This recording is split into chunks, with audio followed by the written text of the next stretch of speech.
आज ही Doubtnut app download करें। Doubtnut पर होगा अब आपके सभी मैथ्स, केमिस्ट्री, फिजिक्स और बायोलॉजी डाउट्स का सफाया।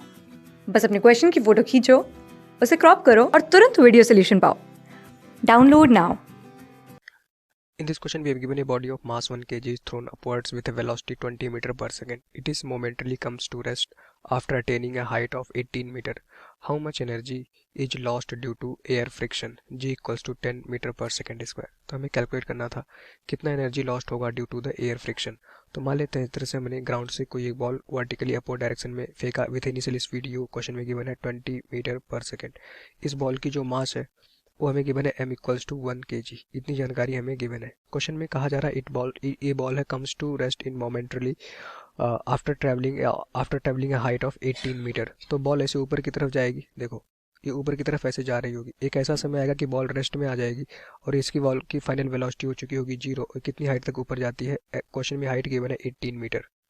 ये हाइट लेट से हमारे पास देखो h है, उसकी वैल्यू हमें गिवन है कितना? 18 मीटर। तो हमें पूछा जा रहा है work done by the air friction, मतलब how much energy is lost. Energy क्या होगा? Work done by the air friction के बराबर ही हो जाएगा। जैसे जैसे बॉल ऊपर की तरफ जाएगी तो जो एयर फ्रिक्शन होगा वो डाउनवर्ड डायरेक्शन में लगेगा। किसी मोमेंट पे लेट से बॉल हमारा यहाँ पे पहुंची होगी, इस मोमेंट पे जब बॉल पहुंची होगी अभी बॉल देखो ऊपर की तरफ जा रही है, but acceleration due to gravity इस पे जी नीचे की तरफ लगेगा और एयर फ्रिक्शन जो भी होगा वो हमारा जो फ्रिक्शन एयर फ्रिक्शन लगेगा वो नीचे की तरफ लगेगा। तो आप देख सकते हो जो हमारे पास एयर फ्रिक्शन था लेट से एफ स्मॉल एफ था वो नीचे की तरफ लग रहा था। स्मॉल एफ क्या था? जो एयर ने इस पे फ्रिक्शन की तरह एक फोर्स लगा रहा था, ऊपर जाने के लिए अपोज करेगा। जैसे जैसे ऊपर जाएगी तो जो एयर के डस्ट पार्टिकल होंगे इसको डाउनवर्ड डायरेक्शन में एक फोर्स लगाएंगे, दैट इज वो हमारा क्या हो जाएगा? एयर फ्रिक्शन फोर्स एफ मैंने उसको मान रखा है। तो इसको देखो, एक तो ग्रेविटेशनल फोर्स भी अपोज करेगा, ऊपर नहीं जाने देगा, और एक तो दूसरा हमारे पास यहाँ पे क्या है? एयर फ्रिक्शन फोर्स भी है। क्लियर? अब यहाँ से मैं देख सकता हूँ कि इस बॉल पे जितने भी फोर्स होंगे उनके थ्रू जो वर्क डन आएगा वो चेंज इन काइनेटिक एनर्जी के इक्वल हो जाएगा। मैं यहाँ से लगा रहा हूँ वर्क पावर एनर्जी। ठीक, वर्क पावर एनर्जी क्या कहता है? Work done by all the forces, किसी बॉडी पे work done by the all the forces equals to क्या होता है? Change in kinetic energy.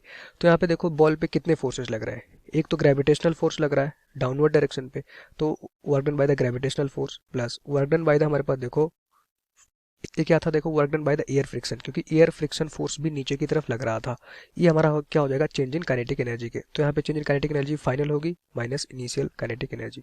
अब आप देख पा रहे होंगे जब बॉल ऊपर की तरफ जाएगी h हाइट गई तो work done by the gravitational force नीचे की तरफ लग रहा होगा। एक और डायग्राम से समझ सकते हैं। जब बॉल ऐसे ऊपर की तरफ जा रही थी, देखो ऐसे ऊपर की तरफ जा रही थी, तो जब बॉल ऊपर की तरफ जाएगी तो इस बॉल पे जो ग्रेविटेशनल फोर्स लगेगा mg नीचे की तरफ लगेगा। ठीक, यहाँ पे मैं ग्रेविटेशनल फोर्स, दूसरा यहाँ पे एयर फ्रिक्शन भी कंसीडर करना है, तो एयर फ्रिक्शन फोर्स भी नीचे की तरफ लग रहा होगा। बॉल ऊपर की तरफ जा रही है तो ये बॉल को ऊपर जाने में अपोज करेंगे।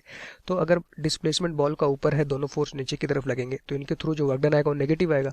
तो आप देख सकते हो work done by the gravitational force कितना हो जाएगा? नेगेटिव में minus M G into H, क्योंकि वर्क डन का फॉर्मूला कितना होता है? Force into displacement. तो ग्रेविटेशनल फोर्स कितना था? M G. बॉल का डिस्प्लेसमेंट कितना हुआ? देखो एच। तो वर्क डन कितना हो जाएगा? Work done by the gravitational force minus M G H. Negative sign क्यों लगा? क्योंकि बॉल का जो डिस्प्लेसमेंट है, देखो बॉल ऊपर की तरफ जा रही है, ग्रेविटेशनल फोर्स नीचे लग रहा था। इसी तरह से work done by the friction या एयर फ्रिक्शन भी नेगेटिव आएगा। क्यों? क्योंकि बॉल ऊपर की तरफ जा रही है, जो एयर फ्रिक्शन फोर्स एफ लग रहा है वो भी नीचे की तरफ लग रहा है। तो इसकी वैल्यू कितनी हो जाएगी हमारे पास? देखो वर्क डन बाय द, यही हमें कैलकुलेट करना है, तो यहाँ पे इसको वैल्यू नहीं पुट करेंगे, डायरेक्ट मैं डब्ल्यू एफ लिख लूंगा, क्योंकि हमें क्या कैलकुलेट करना था? How much energy lost. तो एनर्जी किसकी वजह से लॉस्ट होगा? देखो इस फ्रिक्शन फोर्स के थ्रू कितनी एनर्जी लॉस्ट होनी थी वही हमें कैलकुलेट करना था। तो work done by the air friction calculate कर लोगे, वही एनर्जी लॉस्ट के इक्वल हो जाएगा। इज इक्वल्स टू आ जाएगा फाइनली बॉल रेस्ट में है। देखो एच हाइट जाने के बाद में बॉल रेस्ट में आ जाती है तो उसकी फाइनल काइनेटिक एनर्जी होगी 0 minus initial kinetic energy ball कितनी हो जाएगी? हाफ एम यू स्क्वायर, क्योंकि बॉल की इनिशियल स्पीड कितनी है? 20 मीटर पर सेकेंड यू स्पीड से आपने थ्रो किया था। ये वैल्यू आ गई। यहाँ पे अगर मैं देखूँ माइनस साइन कॉमन लूंगा तो ये बाहर आ जाएगा। यहाँ पे अंदर हमारे पास बचेगा M G H plus work done by the air friction is equals to कितना हो जाएगा? Minus half M U square. तो यहाँ पे माइनस से माइनस साइन कैंसिल हो जाएगा।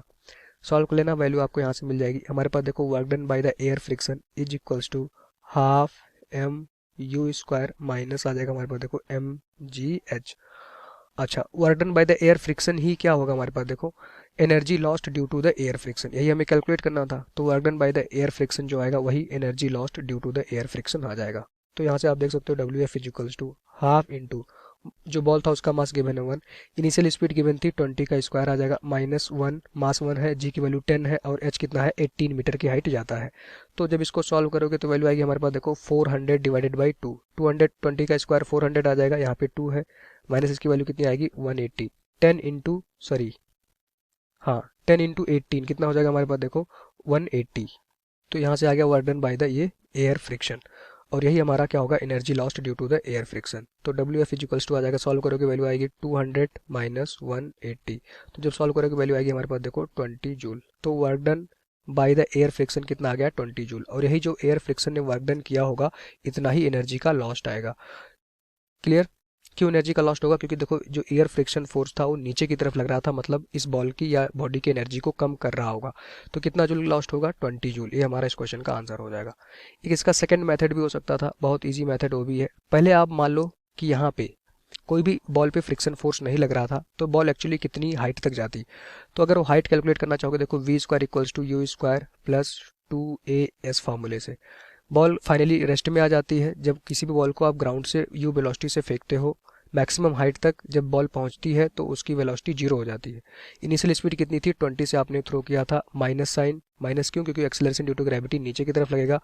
ए की वैल्यू कितनी हो जाएगी 10, और यहाँ पे मान लेता हूँ कि बॉल एच डैश हाइट ऊपर गई होगी। एक्चुअली में जब वहाँ पे कोई भी बॉल पे एयर फ्रिक्शन फोर्स नहीं लग रहा होगा तो मैं एज्यूम किया हूँ बॉल एच डैश हाइट तक जाती। जब इसको सॉल्व करोगे तो एच डैश की वैल्यू आती है हमारे पास, देखो 20 मीटर। तो एक्चुअली अगर एयर फ्रिक्शन फोर्स ना लगता तो बॉल कितनी मीटर हाइट तक जाती, 20 मीटर हाइट तक जाती। बट क्वेश्चन में गिवन है कि 18 मीटर हाइट गई ड्यू, तो 18 मीटर हाइट थोड़ा सा कम क्यों गया, क्योंकि देखो ये जो हमारे पास फ्रिक्शन फोर्स होगा, एयर फ्रिक्शन, वो नीचे की तरफ लगेगा और बॉल को जाना चाहिए था 20 मीटर, गई वो 18 मीटर। तो यहाँ से देखो एनर्जी का कितना लॉस होगा, चेंज इन एनर्जी या loss in energy equals to initial energy कितनी हो जाएगी M G H dash minus कितनी एनर्जी थी, एच हाइट गई थी M G H, value put कर देना।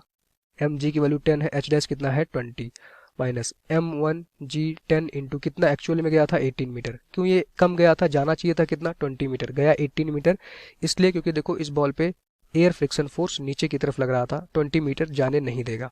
तो ये हमारे पास देखो लॉस इन एनर्जी आ गया। तो इसको जब सॉल्व करोगे यहाँ से भी वैल्यू आती है 20 जूल। तो आप ऐसे भी सॉल्व कर सकते थे by the help of equation of motion, या दूसरी चीज़ आप by the work power energy theorem भी सॉल्व कर सकते थे। दोनों केस में आंसर कितना आएगा 20 जूल। Thank you. क्लास 6 से 12 से लेके नीट, IIT, जेई मेंस और एडवांस के लेवल तक 10 मिलियन से ज्यादा स्टूडेंट्स का भरोसा।